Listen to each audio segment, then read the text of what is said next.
जिन्हें आपको जिनको सुनना है, जो हमें मार्गदर्शन देने आए हैं, जो संकल्प यात्रा के साथ आए हैं और कांग्रेस की सरकार बनाने के लिए यहाँ पर आए हैं, उनका जरा जोरदार तालियों से स्वागत कर दीजिए। आदरणीय भास्कर राव जी वो आए और हम युवाओं को, बुजुर्गों को, सबको संबोधित करें। आदरणीय भास्कर राव जी।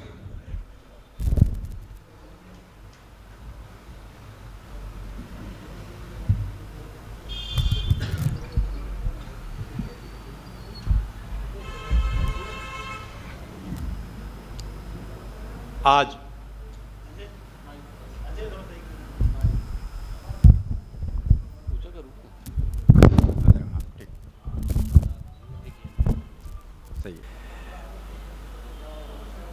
माँ सरस्वती के उपासक राजा भोज की नगरी धार में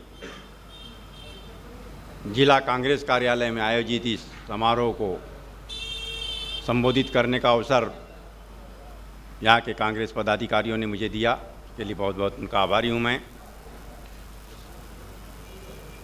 आज के इस समारोह में की अध्यक्षता कर रहे हमारे सम्माननीय पूर्व सांसद गजेंद्र सिंह राजूखेड़ी जी, सम्माननीय कुलदीप सिंह बुंदेला जी, कुलदीप सिंह डंग जी, नगर पालिका पीथमपुर के अध्यक्ष और समस्त कांग्रेस के पदाधिकारीगण, हमारे युवा साथियों, पत्रकार बंधुओं,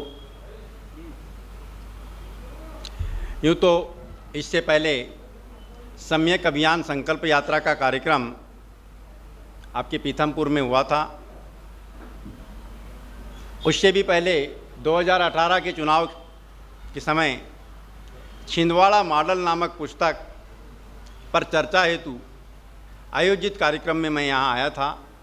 तब हमारे स्वर्गीय सम्माननीय मोहन सिंह बुंदेला जी उस कार्यक्रम में मौजूद थे। आज यहाँ इस कार्यक्रम में बैठते हुए उनकी मुझे बार बार उनका स्मरण हुआ। अभी उपस्थिति को लेकर के जिस तरीके से हमारे राजूखेड़ी जी ने कहा कि बहुत बड़े कार्यक्रम की ज़रूरत नहीं, यहाँ आएंगे जो हैं ये बड़ा संकेत लेके जाएंगे। मैं ये उम्मीद करता हूँ कि आज मैं बहुत लंबा भाषण देने नहीं आया हूँ, सिर्फ चर्चा कर रहा हूँ आपसे। आज जो चर्चा के बिंदु हैं जो आपके सामने रखे जा रहे हैं, इसे आप अपने तक रखेंगे तो कोई फ़ायदा नहीं। जहाँ के हैं उस क्षेत्र में उसको प्रचारित करना पड़ेगा, गांव-गांव में जाना पड़ेगा, घर घर तक बात पहुँचानी पड़ेगी, युवाओं तक बात पहुँचानी पड़ेगी, तब जाकर हमारा ये संकल्प पूरा होगा। पीथमपुर से काफ़ी लोग आए हैं। अभी मेरा स्वागत जब कर रहे थे तो पीथमपुर मैं सुन रहा था। मेरा आग्रह है आप लोगों से, कहीं ना कहीं कमी है, उसको दूर करना पड़ेगा। पीथमपुर में मेरा कार्यक्रम भी हुआ था, मैंने उस समय भी आग्रह किया था कि हर उद्योग के गेट पर पहुंच जाइए और ये सम्यक अभियान के मुद्दे वहाँ के कर्मचारियों के हाथों में दीजिए, बताइए उनको ये मुद्दे क्या हैं। 90%, 90%, कम से कम 90% कर्मचारी आपके साथ होंगे, मुझे विश्वास है। गांव में जाइए, आपको लग रहा है बहुत पढ़ा लिखा व्यक्ति नहीं है, बुजुर्ग है, इनसे क्या बात करूं युवाओं के मुद्दे पर, ये बिल्कुल गलत बात। सबलगढ़ में कार्यक्रम आयोजित हुआ था,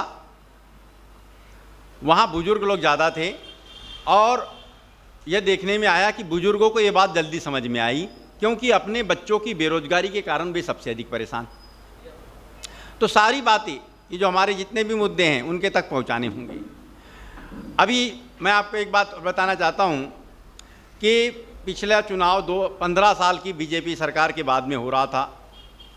अधिकांश नेताओं ने एक राग अलापना शुरू कर दिया, व्यापम घोटाला, ये घोटाला, वो घोटाला, दुनिया भर की बातें करने लगे। इधर में अभी जो मुख्यमंत्री बैठे हुए हैं, इनकी विकास यात्रा निकलने लगी, आशीर्वाद यात्रा निकलने लगी और विकास के बारे में बातें लंबी चौड़ी होने लगी।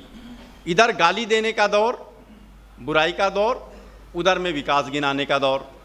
विकास जो गिना रहे हैं, विकसित प्रतिमान उनके पास में नहीं, और जो गाली दे रहे हैं उनके पास भी ये बताने के लिए कि हम क्या करेंगे। मैंने बोला ये तो बड़ी गलत बात है भाई, इनके पास बताने के लिए नहीं है कि हम क्या करेंगे या हम पहले क्या कर चुके हैं। और वो जो विकास बता रहे हैं उनके पास में विकसित प्रतिमान दिखाने के लिए कुछ भी नहीं है। ये गंभीर विषय था। तब मैंने देखा कि 2014 में गुजरात मॉडल की तर्ज पर नरेंद्र मोदी जी चुनाव लड़े थे। पूरे देश भर में गुजरात मॉडल की चर्चा होने लगी। हमारे राजू खेड़ी जी जानते हैं, बड़े अध्ययनशील व्यक्ति हैं, कि गुजरात जो है इस देश में सबसे अधिक लंबा समुद्र तट गुजरात में है। समुद्र तट पर कोई भी राज्य बसा होता है तो उस राज्य का सर्वाधिक द्रुत गति से औद्योगिक विकास होता है, और यदि औद्योगिक विकास तेजी से होना शुरू हुआ तो सम्यक विकास होगा, कोई रोक नहीं सकता। आयात निर्यात की सुविधा ज़्यादा मिल जाती है। इस वजह से महाराष्ट्र से, वृहद महाराष्ट्र मुंबई प्रांत जो था, उससे गुजरात के लोगों ने अलग होने की मांग रखी थी और 1960 में गुजरात अलग राज्य बना था। उसके बाद वो अपने आप तेज गति से विकास करने लगा। नरेंद्र मोदी ने गुजरात का विकास नहीं किया, गुजरात को मॉडल नहीं बनाया। अगर बीजेपी का कोई नेता आके मुझसे बात करता है कि आप ये गलत बोलते हैं तो पूरी तैयारी के साथ आए, मैं जवाब देने को तैयार हूं। अब बात आई कि विकास का मॉडल क्या होना चाहिए। तब मेरी नज़र छिंदवाड़ा पर पड़ी। छिंदवाड़ा दरअसल शिकारगाह माना जाता था ब्रिटिश शासनकाल में, शिकारगाह कहते थे। कंकड़ पत्थर वाला जिला, उसकी मिट्टी उपजाऊ नहीं मानी जाती थी। बाजरा आदि की खेती होती थी, गेहूं धान की खेती नहीं होती थी। कोई उद्योग नहीं थे, कुछ कोयलांचल क्षेत्र था, वहीं तक बिजली पहुंची थी। बहुत ही पिछड़ा जिला था, जाने आने के साधन का सवाल ही नहीं उठता। किसी को नागपुर जाना है तो वही जाना, नहीं भोपाल आना है तो नहीं जाना है, मतलब कहीं नहीं, वो बीचों बीच में बसा हुआ था। ऐसा सेंटर में था कि जहाँ जाने की जरूरत किसी को नहीं थी। एकदम पिछड़ा जिला, सबसे अधिक पिछड़ा जिला मध्य प्रदेश का छिंदवाड़ा ही था। उस समय में कुछ वहाँ के स्थानीय लोगों की मांग के आधार पर कमलनाथ जी को लाया गया था और श्रीमती इंदिरा गांधी ने एक बात रखी थी। श्रीमती इंदिरा गांधी के सामने सब लोग गए थे, विधायक लोग, मांग करने के लिए कि गार्गी शंकर मिश्रा जी उस समय के सांसद थे, ये विकास नहीं कर पा रहे हैं, हमको विकास के लिए कमलनाथ जी दे दीजिए, संजय गांधी के मित्र थे। तो श्रीमती इंदिरा गांधी जब पहला भाषण देने छिंदवाड़ा पहुंची तो उन्होंने कहा कि विकास विकास विकास विकास की बात बहुत हो रही है, विकास की मांग के आधार पर सांसद बदलने की बात करने वाला यह एकमात्र जिला है, इसलिए मैं अपने तीसरे पुत्र कमलनाथ को इस क्षेत्र के विकास की जिम्मेदारी दे रही हूं। उन्होंने अपना तीसरा पुत्र बताया और विकास की जिम्मेदारी दिया। अब कमलनाथ जी ने उसको दिल से लगा लिया कि मेरे को तीसरा पुत्र बोल करके यहाँ भेजा गया है, विकास के लिए भेजा गया है। तो उन्होंने उसका ब्लूप्रिंट तैयार किया सर्वांगीण विकास का, छिंदवाड़ा का, और ब्लूप्रिंट तैयार करके क्रमबद्ध विकास के लिए प्लानिंग तैयार की। इस देश में 3 जिले चुने गए संपूर्ण विद्युतीकरण के लिए, उसमें मध्य प्रदेश का छिंदवाड़ा भी था।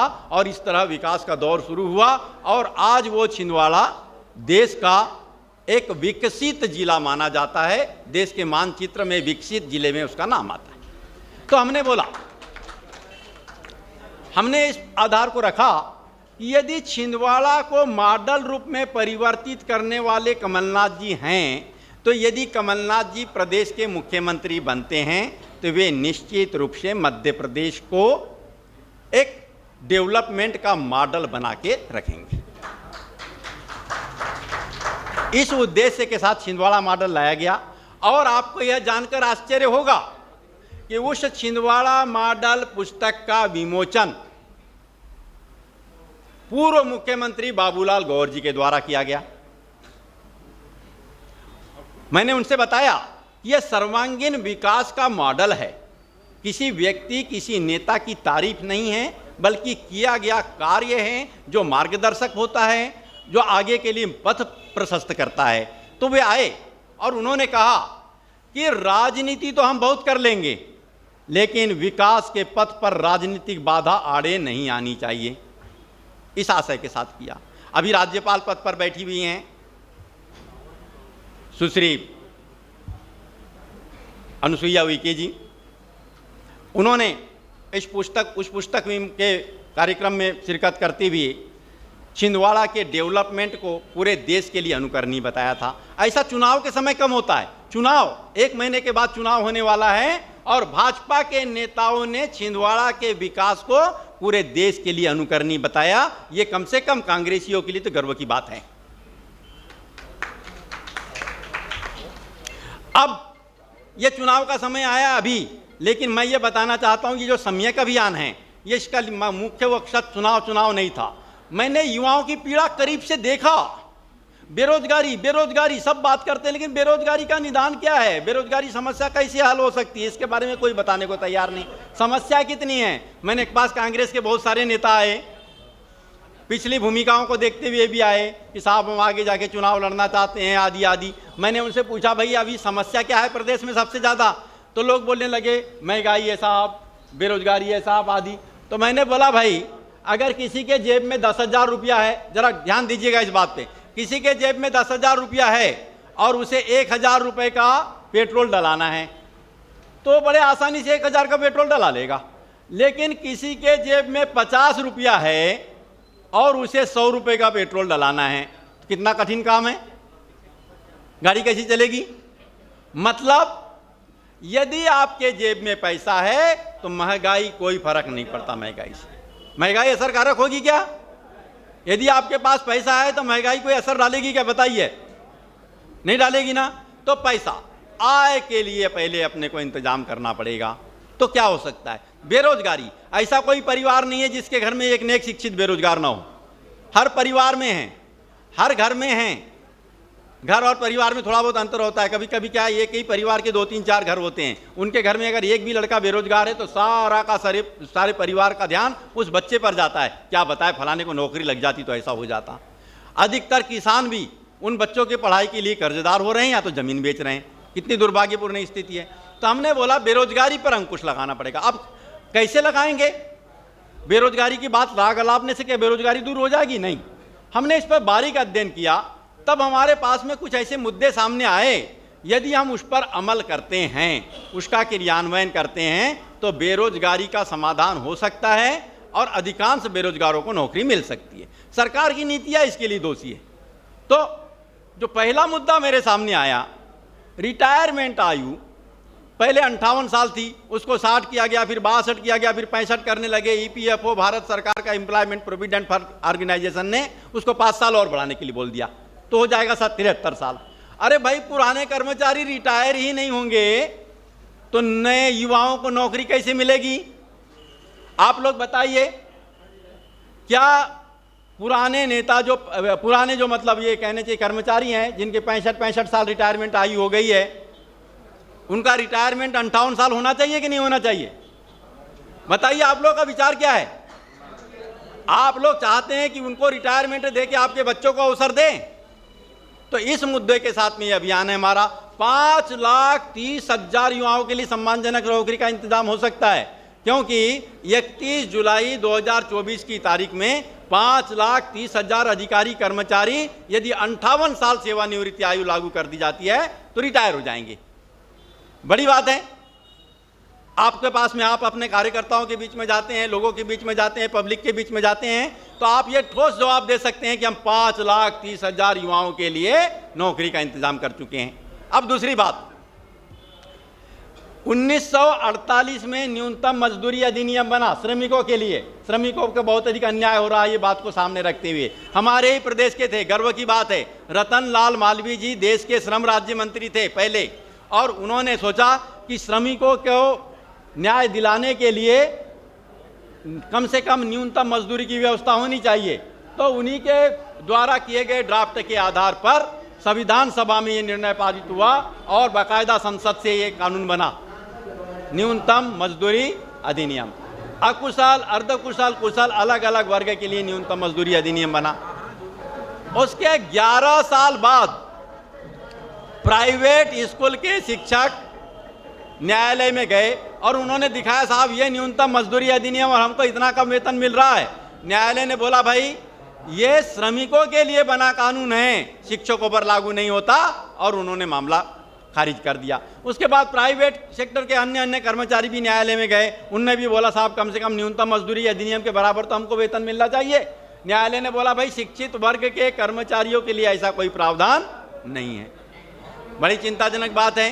देश को स्वतंत्र हुए 75 साल हो गए, अब तक न्यूनतम वेतन अधिनियम नहीं बना।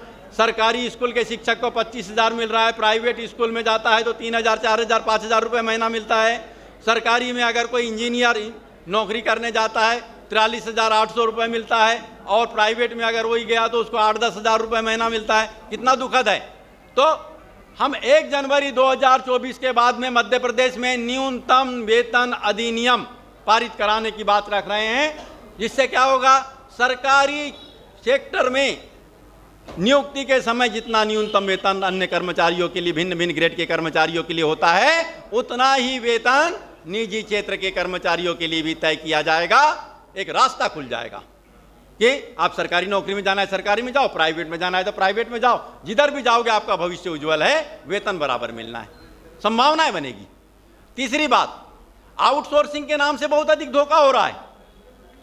सरकारी में तो, प्राइवेट में तो 90% आउटसोर्सिंग से पद भरे जा रहे हैं, कोई नियमित नौकरी नहीं है। और प्राइवेट में 70% पदों पर आउटसोर्सिंग से भर्ती की जाइए। आपको ऐसा लगता होगा कि ये सरकारी नौकरी वाले हैं, सरकारी नहीं है, वो 8-10 हज़ार रुपये की नौकरी कर रहे हैं, बड़ी मजबूरी में, उनका घर का खर्च नहीं चलता, घर में कलह मचा रहता है। एक बार बेरोजगार रह जाए तो कम से कम वो बेरोजगार हूँ मानेगा, लेकिन वो नौकरी कर रहा है और 8-10 हज़ार रुपये महीना मिल रहा है तो वो बेरोजगारी से भी कठिन समस्या है। बड़ी विचित्र स्थिति है। कई युवा इसी कारण आत्महत्या कर रहे हैं। इस बारे में सोचना होगा, उनकी पीड़ा को समझना पड़ेगा, उनकी पीड़ा को कुरेद के सामने लाइए और उनको बताइए कि आगे संभावना क्या है। तो न्यूनतम वेतन अधिनियम की व्यवस्था करना। दूसरी चीज ये आउटसोर्सिंग प्रणाली को, भर्ती को बंद करना। तो 1 जनवरी 2024 के बाद में आउटसोर्सिंग प्रणाली बंद कर दी जाएगी, ये हमारा वादा है। तो इससे क्या होगा, सरकारी विभागों में 9,80,000 पदों पर, कितने, 9,80,000 पदों पर आउटसोर्सिंग से भर्ती की गई। भर्ती मतलब इसको भर्ती मत मानिए, 1 साल के लिए ठेका होता है, ले लिए, फिर दूसरा ठेकेदार आया, उनको हटाया, फिर तीसरे को ले लिया, तो वो बार बार बदलते रहते हैं, कोई नियमित नौकरी नहीं है। 9,80,000 पदों पर आउटसोर्सिंग से काम लिया जा रहा है, उनके स्थान पर नियमित नौकरियों का इंतजाम किया जाएगा। तो ये 9,80,000 और 5,30,000 कितना हो गया भैया, 15,10,000 युवाओं को नौकरी देने का इंतजाम कांग्रेस की सरकार बनने पर सुनिश्चित कर दिया गया है। यह आंकड़ा दे सकती है भाजपा तो दे, नहीं दे सकती, हमें मालूम है। अब चौथी बात, B.R. अम्बेडकर जी को सब मानते हैं। B.R. अम्बेडकर जी ने अंग्रेजों के टाइम में 12 से 14 घंटे की शिफ्ट ड्यूटी हुआ करती थी, उस शिफ्ट ड्यूटी को उन्होंने 8 घंटे में बदला। बोले ये तो शोषण है, ठीक नहीं है। 12 घंटे नौकरी करेंगे, घर कब जाएंगे, बच्चों को कब देखेंगे, परिवार को कब देखेंगे, तो उन्होंने उसके 8 घंटे की शिफ्ट ड्यूटी कर दिया। उससे बड़ी अच्छी बात क्या हुई कि जिस कंपनी में 2,000 कर्मचारी कार्यरत थे, वहाँ एक शिफ्ट बढ़ गई तो 3,000 कर्मचारी काम करने लगे, एक तो प्लेसमेंट की संभावना बढ़ गई। दूसरी बात, उन्होंने देखा कि कंपनी तक जाते हैं, कंपनी वाले हटा देते हैं, बोले नहीं आपको तो नौकरी से निकाल दिया गया। उस समय कंपनी वालों को ये आज़ादी थी, कभी भी नौकरी में रखो, कभी भी निकाल दो। तो उन्होंने ऐसे श्रम कानून बना दिए कि कोई भी कंपनी में कार्यरत कर्मचारी को अगर किसी कंपनी के मालिक को निकालना है या प्रबंधन को निकालना है तो उक्त कर्मचारी सीधा प्रतिनिधि यूनियन के पास चले जाएगा, प्रतिनिधि यूनियन न्यायालय में चला जाएगा और उसको नौकरी से निकालना कठिन हो जाएगा। तो उन्होंने ऐसे श्रम कानून बना दिए। सन 2020 में विदेशी उद्योगपतियों का प्रतिनिधि मंडल प्रधानमंत्री से मिला और उन्होंने बोला हम आपके देश में उद्योग लगाना चाहते हैं, लेकिन हमारी कुछ शर्त है। बोले क्या? बोले आपके यहाँ पर वो B.R. अम्बेडकर ने जो है 12 घंटे की शिफ्ट ड्यूटी जो थी अंग्रेजों के टाइम में, उसको 8 घंटे कर दिया। आप अंग्रेजों का अनुसरण करते हुए, अंग्रेजों का अनुसरण, इस शब्दों को जोड़ दीजिए, आप अंग्रेजों का अनुसरण करते हुए शिफ्ट ड्यूटी पुनः 12 घंटे कर दीजिए।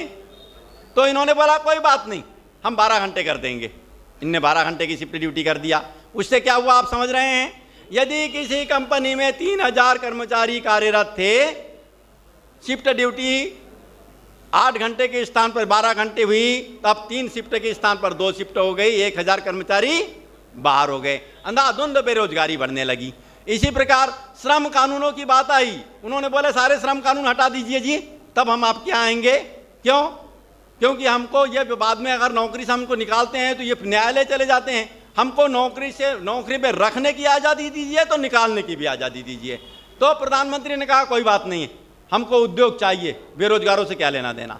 उन्होंने सारे श्रम कानूनों को हटा दिया। नतीजा क्या हुआ?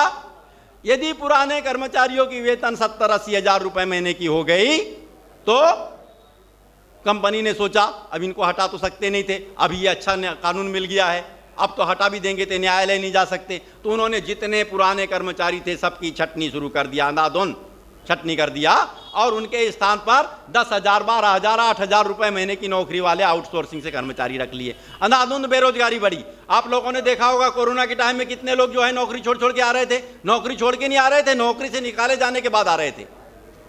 अब प्रचार किया गया ये बेरोजगारी कोरोना के कारण बढ़ी है, जबकि कोरोना के कारण बेरोजगारी नहीं बढ़ सकती थी। कोरोना के कारण अगर लॉकडाउन भी होता तो महीना, 2 महीना, 3 महीना, 4 महीना, 5 महीना, लॉकडाउन के बाद में पुनः काम शुरू होता, पुनः उतने कर्मचारी लगते। लेकिन इन्होंने कोरोना के बहाने कर्मचारियों की छटनी का इंतजाम विदेशी उद्योगपतियों के दबाव में आकर किया।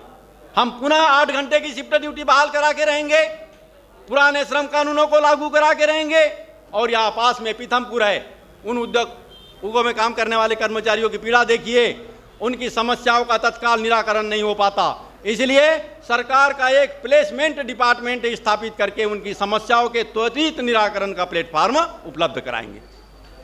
ये 4 बात है।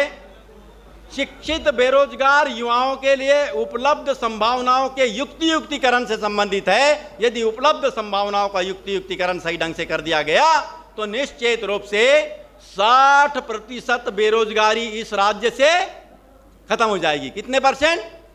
60% बेरोजगारी खत्म हो जाएगी। कोई वादा कर सकता है कि 60% बेरोजगारी दूर करने की? किसी में हिम्मत है क्या अभी? लेकिन हमारे इस अभियान में हिम्मत है, और इस अभियान को कमलनाथ जी ने स्वीकार किया है। अब बात आती है 5वीं बड़ी महत्वपूर्ण बात। इस देश में जो वंचित वर्ग था, उपेक्षित वर्ग था, या जातिगत आधार पर उनकी उपेक्षा की जा रही थी, उस समाज को मुख्य धारा से जोड़ने के लिए आरक्षण देने की बात आई तो सर्वे का अध्ययन किया गया। पुरानी 1931 की जातिगत जनगणना को आधार लिया गया तो देश में कुल 15% आबादी अनुसूचित जाति वर्ग की थी और 7.5% आबादी आदिवासी वर्ग की थी। इस प्रकार 22.5% आरक्षण राष्ट्रीय स्तर पर SC और ST वर्ग को दे दिया गया। उसके बाद देखा गया कि कई ऐसे राज्य हैं जहां 50% से अधिक आदिवासियों की आबादी है, तो बोले वहां कैसा होगा, गलत होगा, उनके साथ तो अन्याय हो जाएगा। तब भारत सरकार ने राज्य सरकारों को यह अधिकार दे दिया कि प्रत्येक राज्य अपने अपने राज्य में आरक्षित वर्ग को जनगणना उस क्षेत्र की उस समाज की आबादी के अनुपात में आरक्षण लागू करे। तब से लागू हुआ। लेकिन कुछ लोग न्यायालय में चले गए। न्यायालय में गए तो न्यायालय ने व्यवस्था दिया कि ठीक है भाई, राज्य आबादी के अनुपात में आरक्षण तो दे सकता है, लेकिन किसी भी कीमत में ये आरक्षण की सीमा 50% पार नहीं होना चाहिए। ये व्यवस्था 1950 के टाइम बन गई। उसके बाद सन 1974 में OBC वर्ग, अन्य पिछड़ा वर्ग के लिए आरक्षण देने संबंधी संकल्प लिया गया, संकल्प पारित किया गया कांग्रेस सरकार के टाइम में, और इसका क्रियान्वयन करते हुए सन 1979 में बिंदेश्वरी प्रसाद मंडल के नेतृत्व में मंडल आयोग बना। उस मंडल आयोग ने सन 1985 में, यह बड़ी महत्वपूर्ण बात है, हमेशा बीजेपी के लोग ये घेरते हैं या अन्य दलों के लोग घेरते हैं कि राजीव गांधी नहीं चाहते थे OBC को आरक्षण देना। ये बात बोली जाती है जो कि बिल्कुल गलत है। मैं इसको स्पष्ट करता हूं हर बार। तो क्या हुआ, 1985 में जो रिपोर्ट दी गई, फाइनल रिपोर्ट मंडल आयोग के द्वारा, उसमें लिखा गया 1931 में हुई जातिगत जनगणना के आंकड़ों के अनुसार भारत में OBC वर्ग की आबादी 44% है। चूंकि सुप्रीम कोर्ट ने 50% से अधिक आरक्षण न देने की व्यवस्था दिया है एवं पूर्व से ही देश में 22.5% आरक्षण SC ST वर्ग के लिए लागू किया जा चुका है, इसलिए यह आयोग 27% आरक्षण OBC वर्ग को देने की सिफारिश करता है। इस रिपोर्ट को देखकर राजीव गांधी ने कहा कि यह रिपोर्ट हमें त्रुटिपूर्ण लग रही है। 1931 में जातिगत जनगणना हुई, उसके बाद में ढेर सारे परिवर्तन हुए हैं। इन आंकड़ों पर विश्वास नहीं किया जा सकता। जब तक नए सिरे से जातिगत जनगणना नहीं होती तब तक इस रिपोर्ट को लागू करना सही नहीं होगा।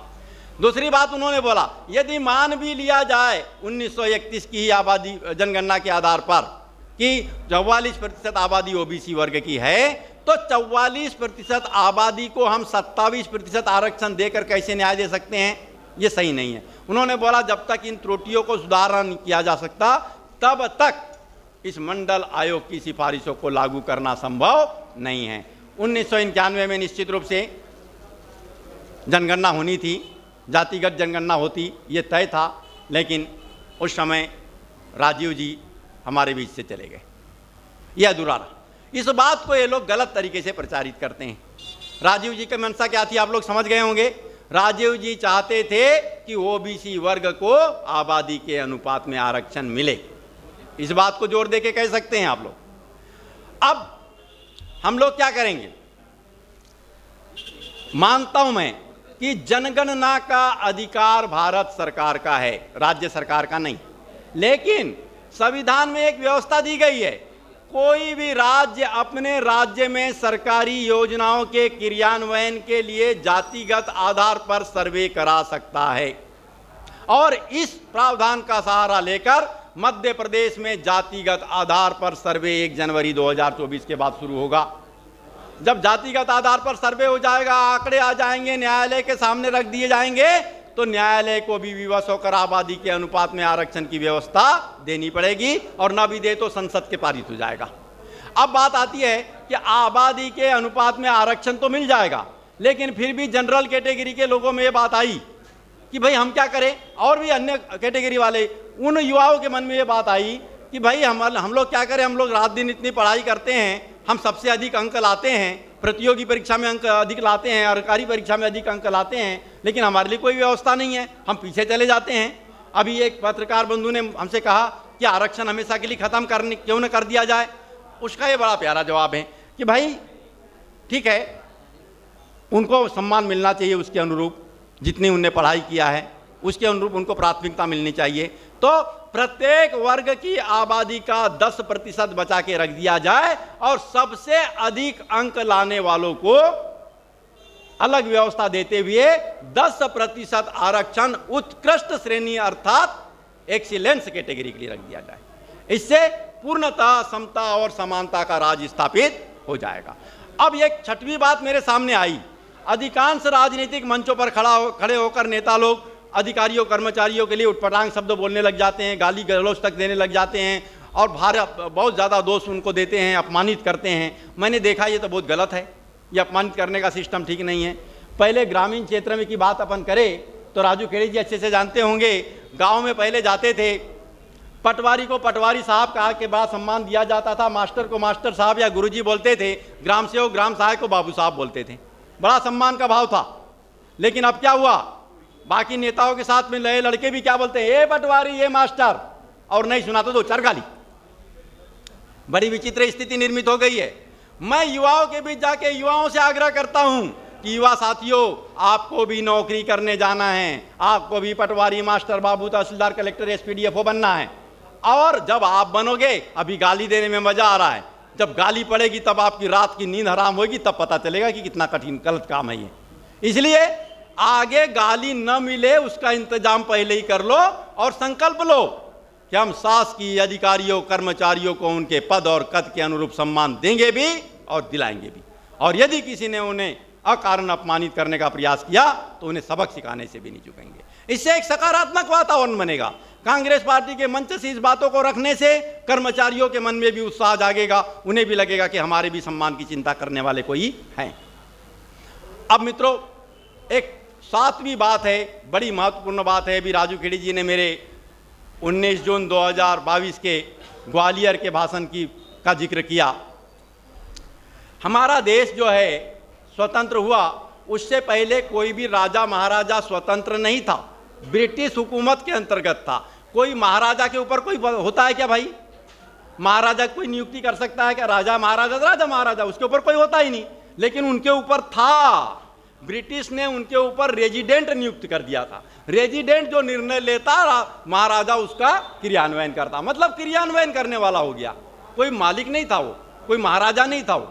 तो लेकिन जब भारत में सरकार बनाने के लिए राष्ट्रवादी संगठन के लिए एक आदेश जारी हो गया ब्रिटिश की ओर से, ब्रिटिश जब जाने लगे, तब ये जितने राजा महाराजा थे एकजुट हो गए और इन्होंने अपनी अपनी बात रखना शुरू कर दिया। हमारा इतना बड़ा राज्य था, इतना हमको इतनी आय होती थी, इतना राजस्व मिलता था, हमको ये अधिकार चाहिए, इतनी तोपों की सलामी चाहिए, हम न्यायालय नहीं जाएंगे, न्यायालय को हमारे दरबार पर आना पड़ेगा, आदि आदि बिल्कुल बेतरह की बिना मतलब की बातें वो करने लगे। और तब उस एकीकरण की एक बड़ी समस्या थी, इसलिए कई बातों को मानना भी पड़ा। और इन्होंने राजभत्ता की बात किया, मतलब प्रिवी पर्स यानी पेंशन। तब पेंशन तय हुआ, राजभत्ता तय हुआ, प्रिवी पर्स तय हुआ। और प्रिवी पर्स की बड़ी विचित्र स्थिति बनी।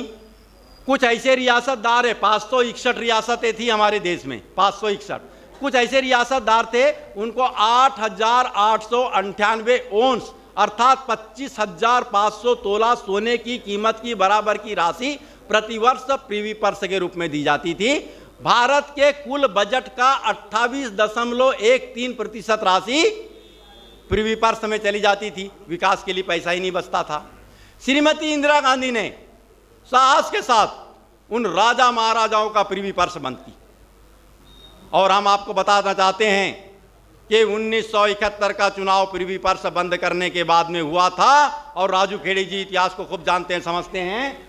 इस पूरे मालवांचल से लेके इस एरिया में और विंध्य क्षेत्र में सारे राजा महाराजा एक हो गए और राजा महाराजाओं ने एक होकर के चुनाव लड़ा इंदिरा जी के खिलाफ में। सबके सब सांसद जो है निर्दलीय या भाजपा या जनसंघ से चुने गए थे, कांग्रेस के सांसद नहीं चुने गए। इतना तक के किया गया कि इंदिरा गांधी सत्ता में ना आए, लेकिन फिर भी इंदिरा गांधी सत्ता में आई और उन्होंने सुधारवादी कार्यक्रम अपने जारी रखा। उसके बाद में बैंकों का राष्ट्रीयकरण की। बैंकों पर इनका बहुत बड़ा आधिपत्य था, कब्जा था। बैंकों का राष्ट्रीयकरण करके इनको सबक सिखाया गया। फिर खदानों का राष्ट्रीयकरण किया गया। इनके समय में किए गए उद्योग, जो शुरू किए गए थे उद्योग, उन उद्योगों का सरकारीकरण किया गया। इंदिरा जी का एक काम अधूरा रह गया था। इंदिरा जी चाहती थी कि ये जितने राजा महाराजा है, इनने गलत तरीके से अपने पास में संपत्ति रखा है, प्राइवेट ट्रस्ट और पब्लिक ट्रस्ट बना के रखा है और महलों पर कब्जा करके रखा है, ये सारी चीजों को सरकारी कर दिया जाए और इनको सरकारी करने के बाद जो पैसा आएगा, इस पैसे का उपयोग देश के विकास में किया जाए। यह बात इंदिरा जी की अधूरी रह गई। तो मित्रों, हुआ क्या था उस समय में?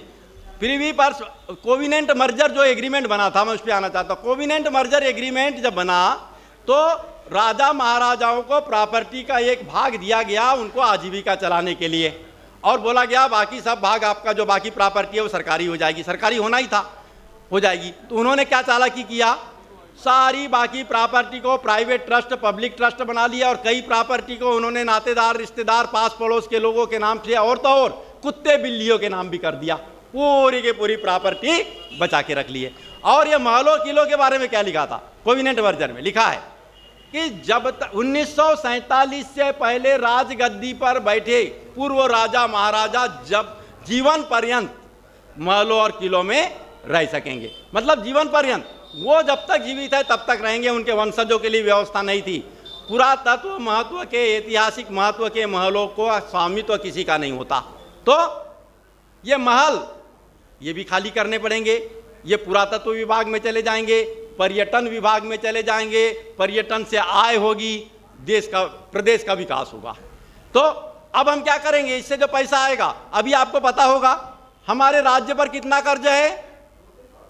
हमारे राज्य पर कर्ज कितना है, किसी को पता है? हमारे मध्य प्रदेश पर कर्ज कितना है? 3.5 लाख करोड़ का कर्ज है, लगभग 3.5 लाख करोड़ का। और हमारे राज्य में आप जानते हैं, हमारे राज्य में एक पूर्व महाराजा की संतान ऐसी है कि उनके पास में 3 लाख करोड़ रुपए से अधिक की प्रॉपर्टी है। कितनी है? जरा बोलिए भाई, कितनी है?